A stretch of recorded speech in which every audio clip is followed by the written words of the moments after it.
My name is Irene Kurka and I cordially welcome you to my podcast, Neue Musik, leben.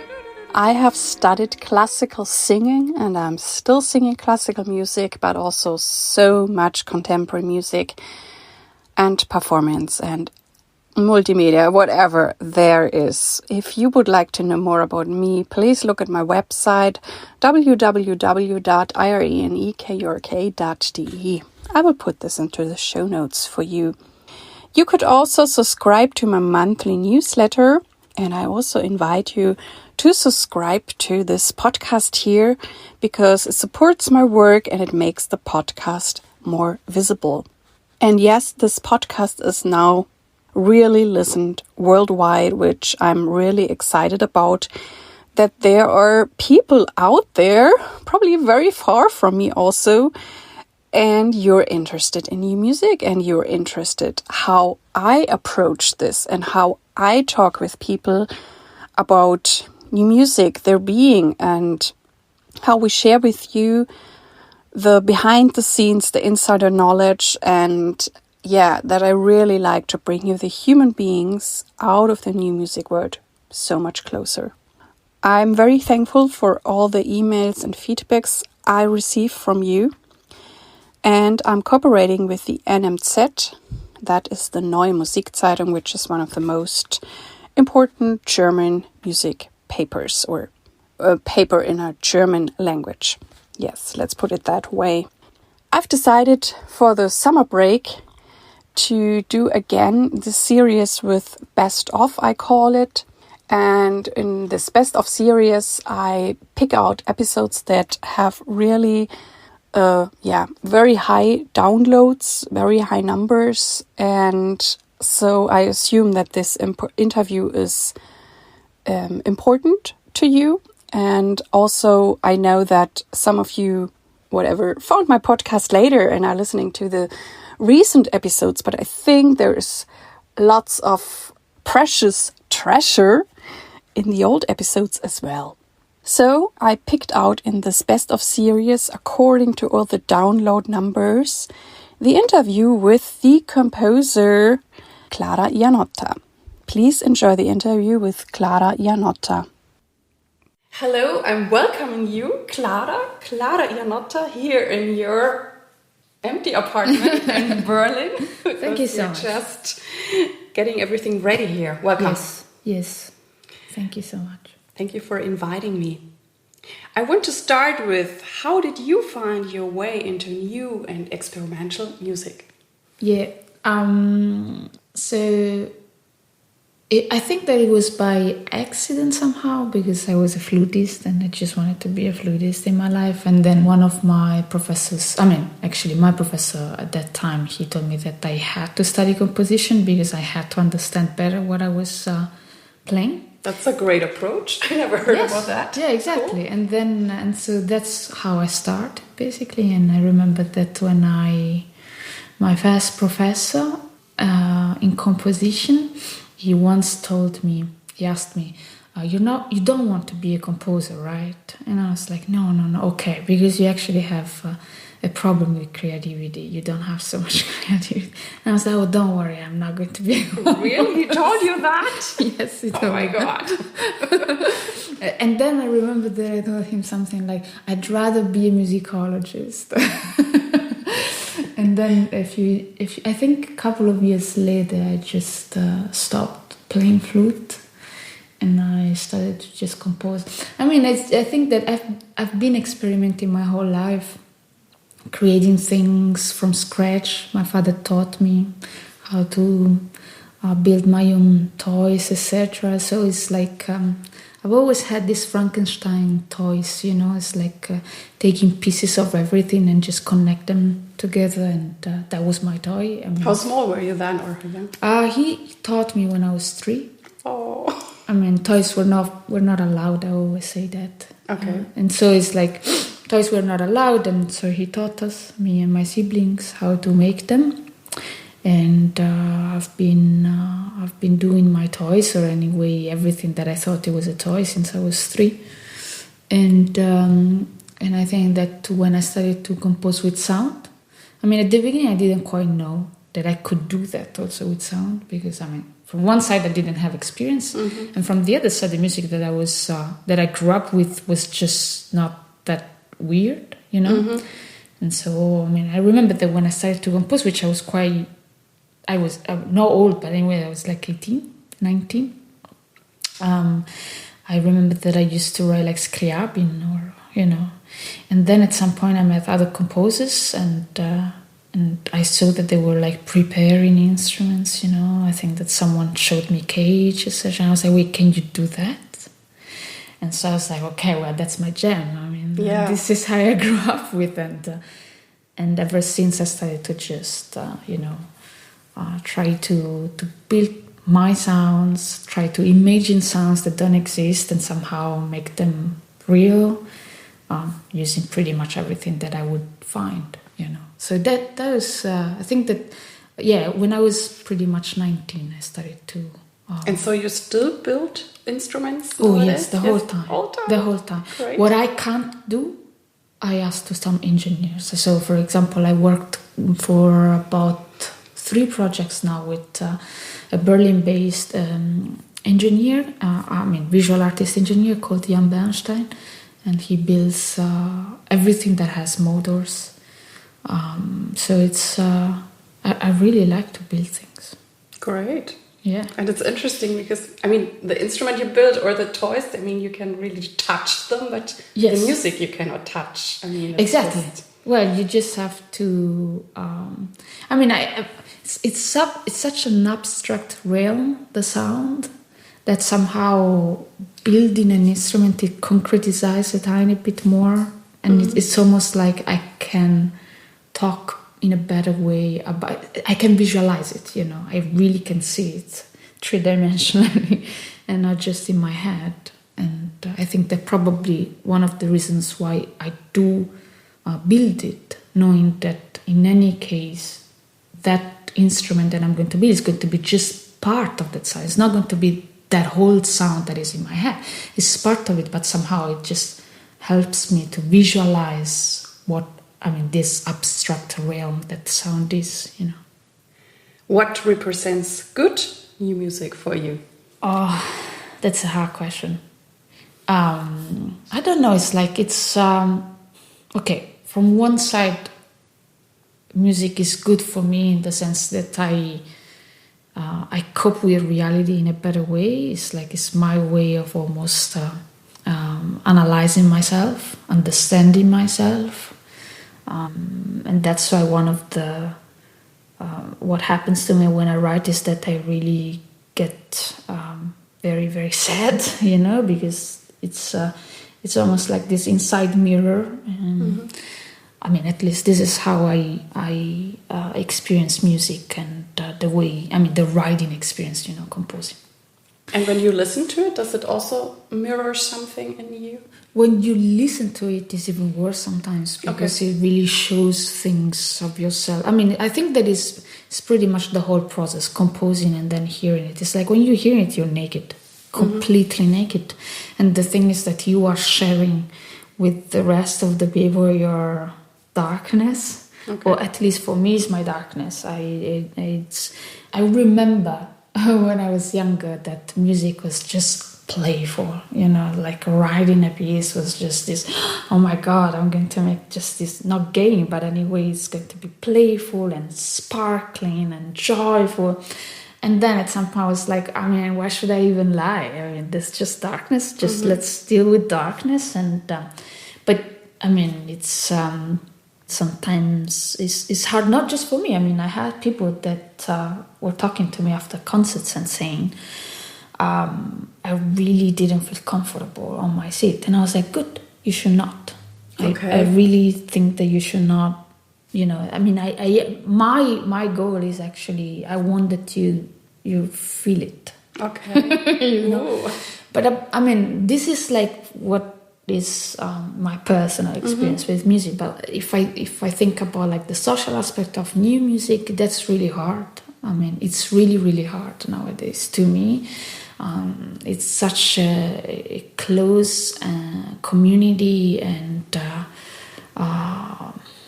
mostly white male community. I mean, it's hard because I feel that sometimes it's really close. It's too judgmental. We have it's too privileged, and we really should try to open it a tiny bit more. But it's really hard. It's really hard. But you're doing it. Yeah, I'm doing it in my own very small reality. But institutions should just join and do their job, you know. Because if you think about music, and above all new music, it's one of the. I mean, everybody is super high educated, you know. It's like you do all this educational path from you get your bachelor, master, PhD, postdoc. So it's super highly educated, which means that in order to this is what I think, but I think that in order to change something about this community, you have to change the institutions that bring you to where you are, you know. And so I think that there's a lot to do in this, and I really hope that this will change. Okay, I understand. But it's hard. I mean, I see it. I mean, since last year, I started to do also job interviews in order to teach, and I do see that mostly who gets the job are men. Okay. And I just don't get it, but I actually do get it. But I think that jury have to change. It's like people have to start to put in juries people that can actually change the things. You know, it's so I really hope that this will change. Great, I hope that too. And you are like a pioneer. No, I'm not. I'm really not. I think so too. I'm just joining the resistance. Okay. What are the qualities you most appreciate in the performers you work with? The performers, when they are open-minded, when they trust you, no matter what, you know. Because I mean, you know, it happened to me that I've worked with musicians that were very resistant at the beginning. Somehow, I mean, actually, most of the time this happens to me. It's like the first rehearsals that I have, they treat me so badly.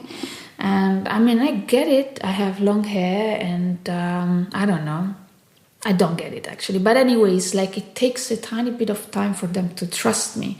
And then after a couple of rehearsals, when they do understand that I know what I wrote, I know those sounds, I can sing my whole pieces, I can show you every sound I wrote, and I can hear it. Then somehow there is a trust that is established, and then something goes on pretty well. Not every time, but so I mean, I would love to meet performers, and I do know performers like this, of course, that they trust you right away, you know. I mean, and it does happen. Like Jack, you know, the string quartet Jack. They are some of the most amazing musicians that I've seen. I've seen them performing pieces from students quite a lot of times, and the seriousness with which they just approach to their music, knowing that these are just students. They are still completely unknown, and maybe the piece is terrible, but the seriousness with which they just take care of each sound is something that it just makes me love this job, you know. So I think that, probably trust is what I appreciate the most from performers. Amazing, but I mean, you already know how to handle it when it first is a little bit rough, and that you stick to it. But it's frustrating, you know. It is very, very frustrating. I mean, I've recently worked with an orchestra, and I mean, it just you lose so much confidence. You know, you go home and you feel so bad. And also you have, I mean, do I have to, I mean, even if the music doesn't convince you perfectly, as a performer, you have to defend it, you know. And I do understand that it is quite a hard job, because you have to play so much music that you don't like and you would rather not play. But that is also part of your job. And the fact that I come there and you don't know me, and so you assume that my music is shit. I mean, it's just, it's really, really frustrating. And then you get home and you feel so bad.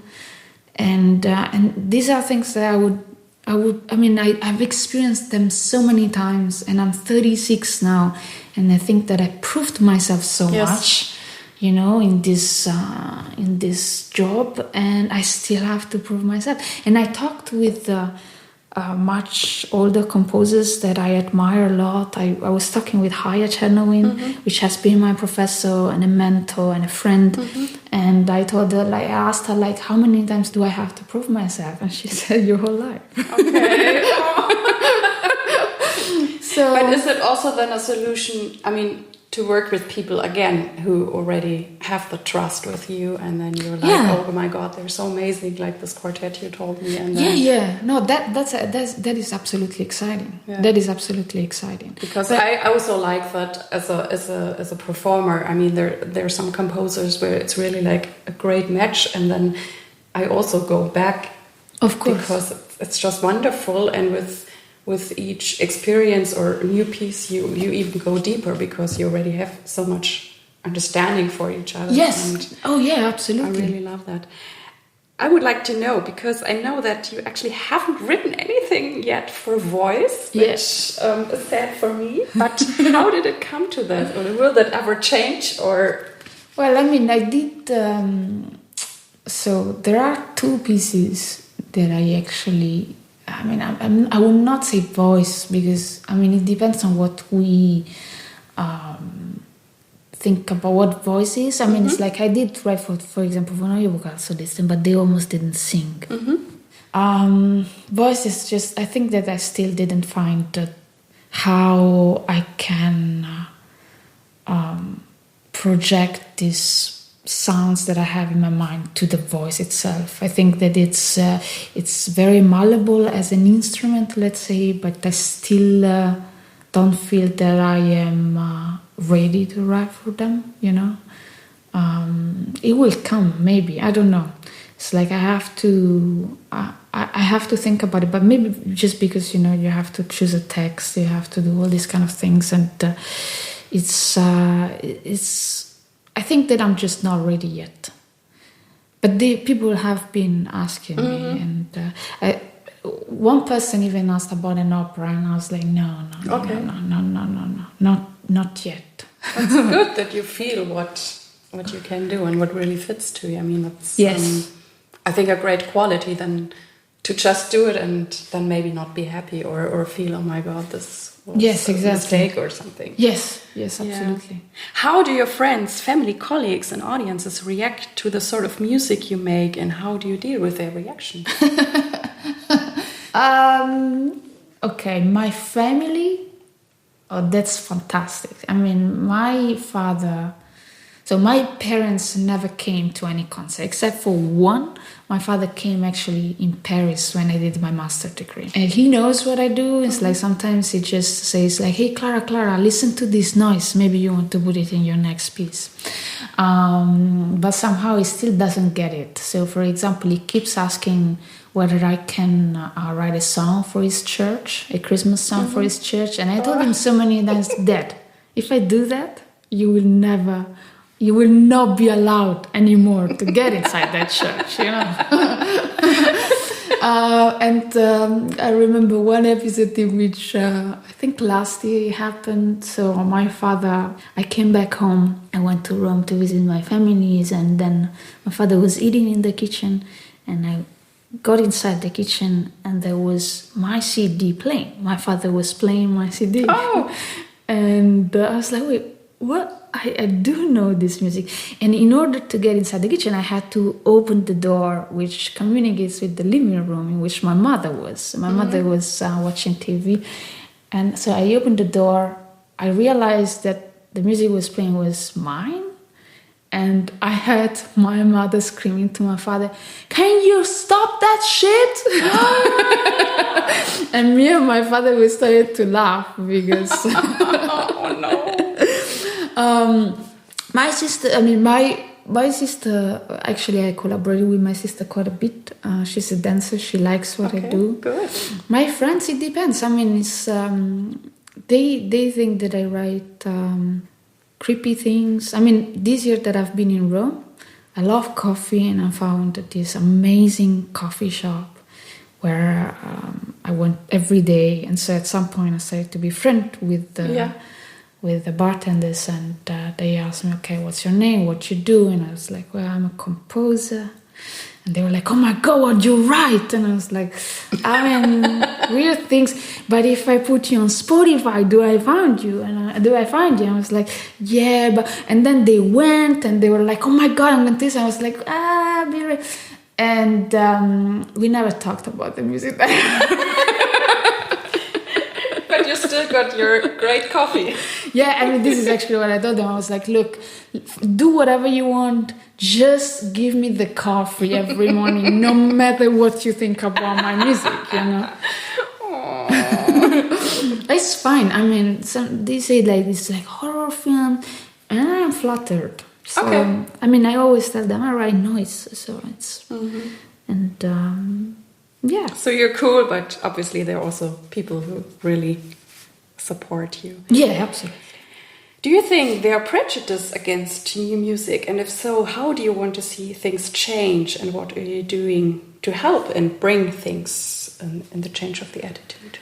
I think the people outside the new music field are biased as well as we are. Mm-hmm. I mean, I think that we are even closer than the audience that doesn't know, like, that has prejudice about new music is. I mean, of course, it's like there are people that they think somehow that new music is Webern and Schoenberg, that is still that, you know. And I mean, many times I've had, for example, I remember going to a concert at Harvard in which Okyun Lee, this unbelievable cellist, was playing, and she's very, very known as in jazz, you know. I mean, although she's an experimentalist, etc. And I remember that there was a big audience, really, really big, and she was playing, and that was the first time that I actually encountered, her playing, and the audience went insane, like insane. They loved her, and then I was like thinking, if you love that, you will love our music too, you know, because it's that's kind of what we do. And so I think that a lot of audience doesn't know what we do. Mm-hmm. I mean, but it's our fault because somehow I think that the new music community really closed itself. It's almost like, we want to be elitist, you know. We want that the people are super high educated. Pop music, I don't listen to that thing. I mean, come on.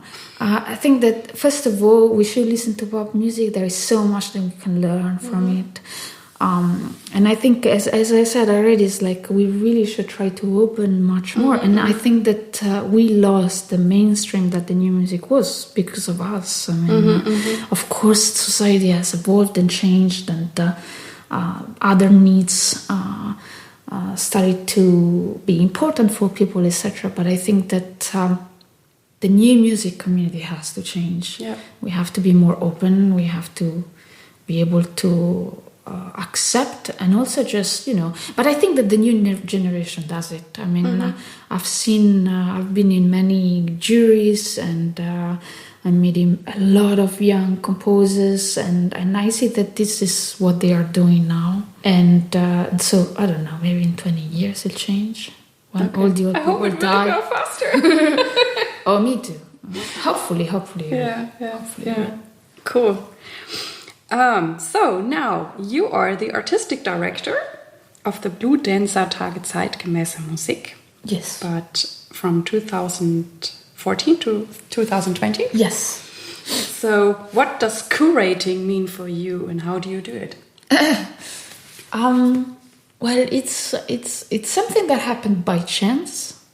Alexander Moosbrugger, which was the artistic director before me, he called me saying, look, a friend composer gave me your name so that I could give you a commission for the Bludenzer Tage.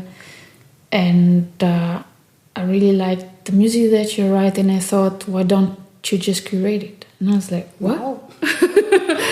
I was like, of course.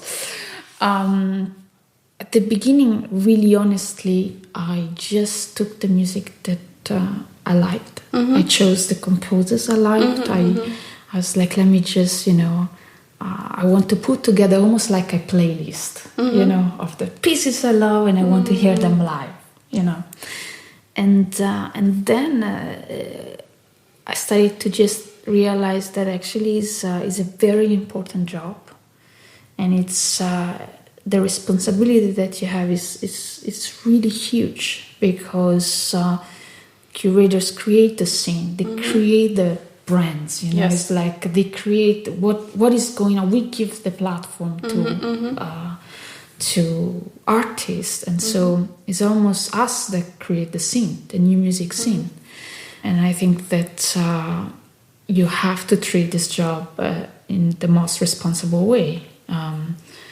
And so that's why I've been very vocal about gender, about the fact that when you have a festival, no matter how big it is, of course, my Bludenzer is pretty small. But I think that curating is not just a huge festival, a small festival. Is also a concert. Is also the choice that you make when you as professor bring pieces to analyze inside your class. It's also when someone asks you who are your favorite composers, and you mention someone, almost like as an educational, pedagogical thing. And I think it's the way it is done now. Many times I say that is not responsible enough. And so I do my job. I try to give to Bludenz the vision that I have of what my community, or at least like the hopes that I have for my community. It's not perfect yet, because also my judgment is not perfect, and I'm trying to work on it. And yes, for me, curating it's something that I really love. It's time consuming, because I wake up every day, and one of the things that I try to do pretty much every day, or at least most of the days, is to listen to music. Oh, how nice! Oh, of course, that's the only way. It's like you go on SoundCloud, someone posts something, etc., and I listen to that, and sometimes you find people that you didn't know before, It's not, because the problem that I see is that many artistic directors, and probably also because, I receive so many emails as a Bludenz artistic director. Imagine how many emails a bigger festival or a more known festival can receive. I hardly deal with all of them, because it's really a lot. Sometimes it's overwhelming. Imagine these people. But I don't think that it's good that a curator only goes to concerts and that's how they pick, their lineup for the festival. They have to listen. They should have advisors. I really think that the one-person curator is just it's not okay. But anyway, curating to me is something that brought me a lot. The thing that it was the most important for me about being a curator, it was how much awareness of how terrible this new music community is. It really showed me that, and I tried to do my best. Sometimes it's not enough, but yeah. Well, thank you so much about telling me how you curate and how serious you take that. I really like that, and you already kind of passed my next question.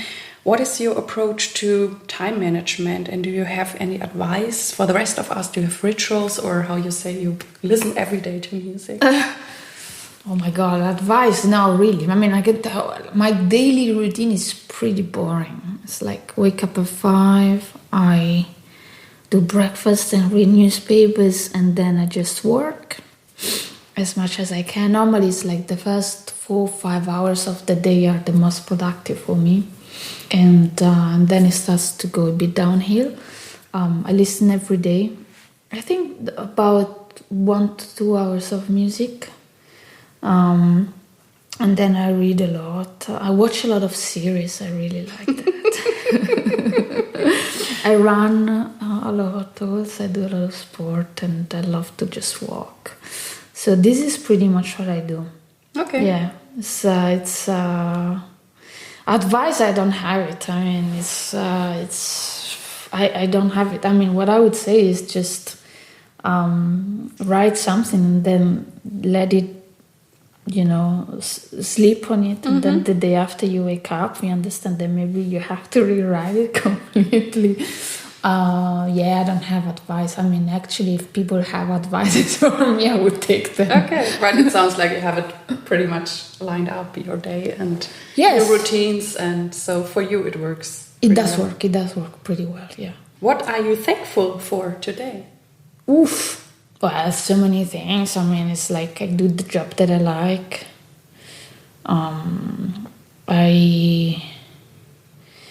I mean, it's pretty insane if I think about it, that I know how difficult this job is. So I know so many people that either they don't have commissions or it is just difficult to make your life, out of it. And the fact that I can do it, that I feel very extremely privileged. So I'm very thankful for that. And I'm very, very, very extremely thankful for Bludenzer, for all it taught me, for the fact that they trusted me without knowing me. And now it has been 6 years that I do it, and they still want me. And I have all this support, And it really, this is what is great, is that, I mean, when I was in Paris in 2011, I had a concert, and Josephine Markovits came. She was the artistic director of the Festival d'Automne in Paris, and she listened just to one piece of mine. She was like, you know what? I'm giving you a commission for the Festival d'Automne. Let's try this, And this somehow started this whole thing, because then I got the DAD, then one thing called the other, and I just wish there were more people like that, You don't need always the same names in your festival. But in order to do that, you really have to go and try to find. And sometimes you do find these people in a conservatory's concert, in which they're just kids doing their experimental pieces. Yeah, so I'm extremely thankful for that. Who or what has played the greatest role in shaping you, and what inspires you? Oh, that's hard. I mean, it's because this changed, of course, during the years. It's like, as I said, it's like the people that gave me the opportunities, of course, and then there are some other people that inspired me somehow in a way that, like, for example, if I think about Dorothy Molloy, which is this writer, this Irish writer that I discovered in 2014, that it was a very difficult year for me because somehow I was having panic attacks that I never had in my life, but like pretty bad ones that I had to go to the emergency right away.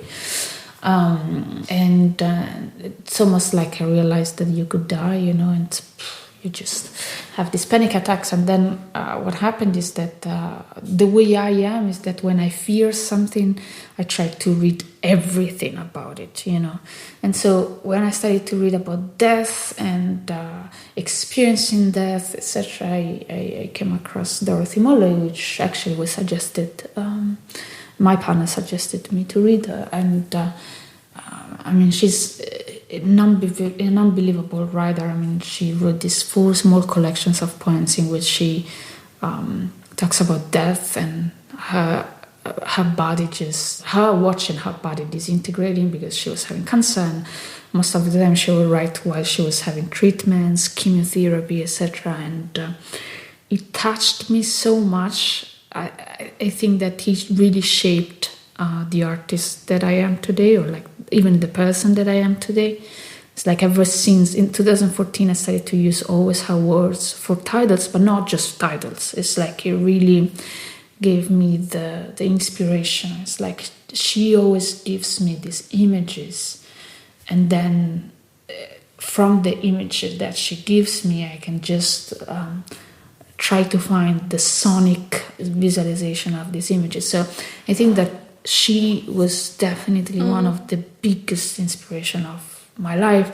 David Foster Wallace, Italo Calvino, the way they treat temporality, and it's pretty unbelievable. Chris Cunningham, which is a video maker, it's the way he uses. So I think that, I mean, of course there are composers that I mean, Haya Chernovin has definitely been one of the most important figures in my life. Above all, because when I met her, when I started to study with her in 2014 at Harvard, I had the biggest crisis of my life. For 1 year, I could not write, and she's one of the reasons why I got out of that crisis. Great. She really helped me. So super. I think that all these people kind of inspired me and made me, they made me grow. So what does it mean for you to be true to yourself or authentic in this music business, and how do you keep true to yourself? That's this is really hard. True to myself, I don't even know if I am truthful or authentic. It's like I don't know. It's super hard. It's like it's really, really hard to respond to this question. I would not say truth or authenticity. I probably say what I try to be is as honest as I can to myself. I'm not sure whether I'm authentic, probably not. Truthful, I lie a lot, so it's not to myself above all. So I don't think so. But I try to be honest in the sense that I try to give you my all. Sometimes sometimes I fail, which I think that is fantastic when it happens. I mean, the real memories that I have, that I keep in my heart, are above all the moments in which I failed the most. Okay. They really taught me so much. So I try to be honest, I have to say, but working as hard as I can, trying to still learn as much as I can, trying to document myself, but I mean, it's like, originality, identity, it's so hard. Okay. It's so hard, yeah. I mean, it's always a process, and if you were as honest as possible to yourself, then I think you're pretty close. Yes, yes. At the same time, it's like, I don't know if I am honest. I mean, I don't know. It's like, it's like, I know that it sounds stupid said by a privileged person like I am, but life is pretty hard. This job is pretty hard because of all the judgment, because of all the, the loss of confidence that you have to deal with every single time something happens. You don't get a job, you lose confidence. If you don't get a job for the wrong reasons, you lose a lot of confidence. You write a piece that you're not happy with, you lose confidence. And so it's not just the loss of confidence, but all this judgment that is around. So it's really hard, okay? And people have expectations, and you fail them sometimes. Because, okay, I wrote a bad piece. Okay, I mean, it's fine. I wrote some good pieces too, But you have some inner strength to keep going. I mean, even if things... Otherwise, what do I do? Yeah.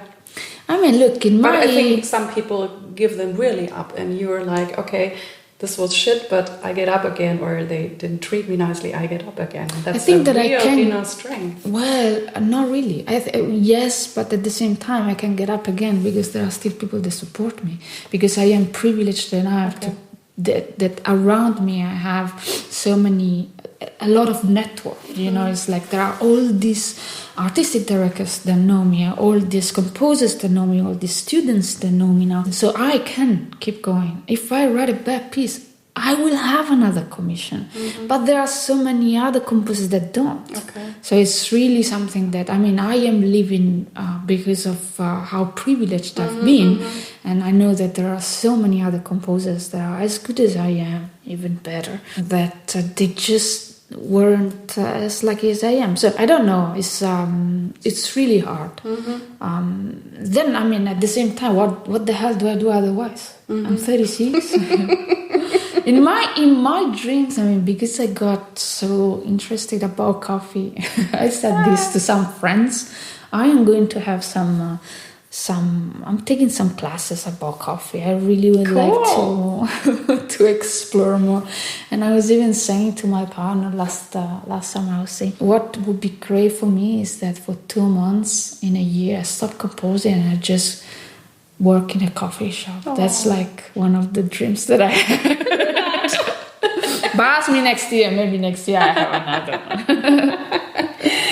Or you will have a cool coffee place where you can play contemporary music. No, not contemporary music. Just pop music is fine. Okay. No, not contemporary. Why do we have to? No. It's fine. Also not music, you know. Okay. Just a very quiet, nice place with a little terrace in which you can just stop thinking, you know, and you just experience the magic flavor that a coffee can give. Great. What does success mean for you? Oof. That's actually a great question. I think that it just means another privilege. No, I think that it's I mean, if I remember, I mean, I chose to be a musician when I was 6. Okay, and I started to play the flute. I told my mother, I want to play this and I want to be a flutist. Then at some point in my life, I mean, I didn't manage to become a flutist, like I didn't manage to like win competitions or like playing the best orchestras, etc. So that dream somehow, was put in a standby because I decided then to become a composer when I just got bored about playing flute. But somehow when I started to compose, I didn't even think that I could do it as an actual job. You know, I mean, I always thought, I will probably teach or whatever. At some point I will just change and I mean, I can live my life just composing, and I travel the whole time. I meet people recognize me. Now I also get to choose which kind of projects I want to realize, which is unbelievable. And artistic directors trust my visions, musicians trust what I do. So I think that somehow this is what success means. It means that you have the freedom of really choosing what you want to do. You're not linked anymore to do what someone else asks you to do. You choose, you know. And I hope. I mean, I have to say that my real hope at the real success for me would be if I managed to make the actual change that I want to make, to see this new music community changing. This is really what success would mean to me, and I think that this is the path I have to do, because when people start to trust you, when you say something and people are listening, you know, it's like, oh, okay, so wait a second, then maybe if I tell this person this. So, I mean, it happened to me, for example, that some artistic directors of ensembles, they were like, So Clara, when we are doing this next season, etc., what do you think? And I say like, oh, it's great. I mean, look, you are playing like 95% white men. I mean, maybe you can do something about it. And then I see that the next season they start to change. Oh. And I mean, it's not just because I say it, of course. Probably I am one of the many people that say it. And I think that these things change. So I think that success is probably the freedom that you have to say things that also people sometimes they don't like, but somehow they can't get mad at you, because it's not like you're famous, but anyways, like you don't. Well, you might already have answered it. What drives you forward? Do you have a vision? Yeah, the vision, as I said, is to have. I think that I just hope that I will keep discovering new things. The things that make me excited. I mean, I have these projects with this artist that I absolutely love as artist, as human being, which is Eva Alonso, which is a light designer, and so together with her, we have been making installations and trying to really create this sonic visual experience, and this is something that I really love. So I would just love to keep going, and I have to say that last year I worked with film with Peter Tchaikovsky because of this commission given from Darmstadt, which was fantastic, and I had to do the soundtrack of his short film Outer Space, and it was really a revealing experience to me. So I'd love to write soundtracks for horror films. Okay. Just horror films. I don't care about films, horror films. Oh my God, I got really, really obsessed. Okay, we arrived at the last question. Which tip would you like to give young artists? Ooh. A tip. Probably. Well, I mean, it's saying like this. I feel like an old grandma saying like, "Be honest to yourself." But it's like just do what you want. If people don't like it, fuck it. Just do what you want. Don't think about pleasing other people, because I don't think the music should please other people. You have to do it for yourself. People will join.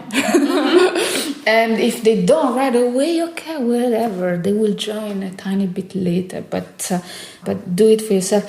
And above all, music, I mean, is not just composing sounds. It's being part of a community. And we have to read, we have to document ourselves, we have to give a contribution, not just sonically to this community, but also in a more human way. And we have to be open as much as I can, I think, to all the other kind of music, even the music that we do not understand right away, which is what new music is for most of people that are not in our field. And I think that, probably just, be as open as you can and don't write for other people, just for yourself. Well, thank you very much for taking all this time with me. Oh, my pleasure. My pleasure. This was the interview with Clara Ianotta. And I really hope that she could inspire you. And I'm looking forward to all your ideas and feedbacks through email or Facebook. Thank you so much that you tuned in today to my show. I hope that you liked it and it inspired you. And I would be so happy if you could tell your friends and your colleagues about this podcast, or if you could take some time to give this podcast a good evaluation on iTunes. Thank you. I wish you all the best. Live your music, live your life, and see you next time. Yours, Irene.